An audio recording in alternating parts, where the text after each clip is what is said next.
विरोधी कहते जे आपण माने समस्त दवा कहते केबे देबे समस्त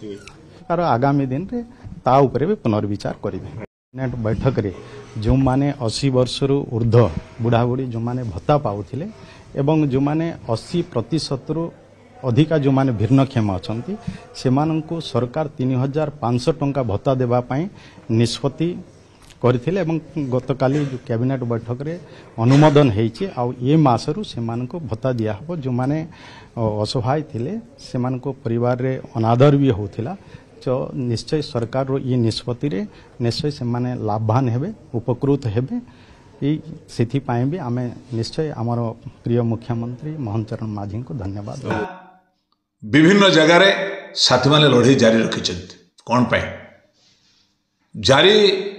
रखिछन्ति एथि सरकार देइथिबा निर्वाचन संकल्प पत्र रे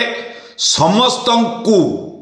3000 रु 3500 करी भत्ता प्रदान करो। गतकाली राज्यर मुख्य शासन सचिव कैबिनेट बैठक पर सरकार मुखपात्र मुख्य शासन सचिव ओडिया अस्मितार प्रतीक ओडिया जातिर गर्व गौरव मन जाहु जाए कारण पांड्यान थिले अण ओडिया मन जाहु जाऊन ओडिया घोषणा कले मधुबाबू पेंशन योजना ओ जातीय सुरक्षा पेंशन योजनार सम्मिलित भाव रे आमे जे वृद्ध वृद्धा जहाँ को 80 वर्ष ऊर्ध्व होइछि जो माने डिजेबल पर्सन भिन्नक्षम भाई और भौणी जो मान को 80% रु अधिका अछि से माने योग्य होता दिगरे 3500 मासिक पाइबे 1200 टंका पाउतले 3500 पाइबे। साधुवाद धन्यवाद।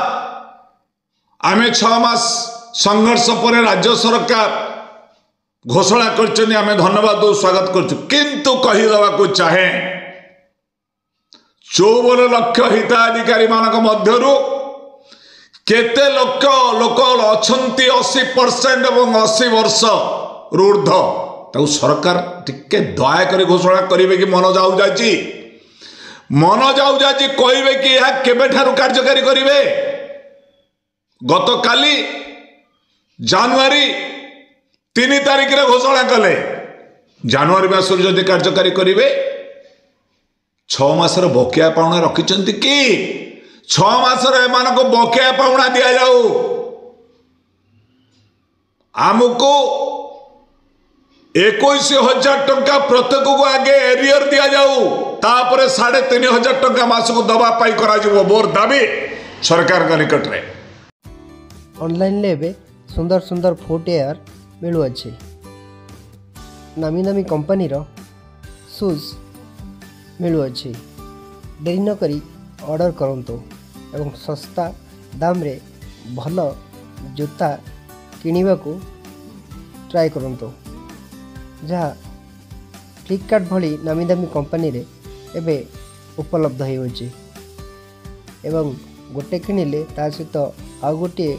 फ्री मध्य मिलुछि देरी न करी ऑर्डर करंतो यार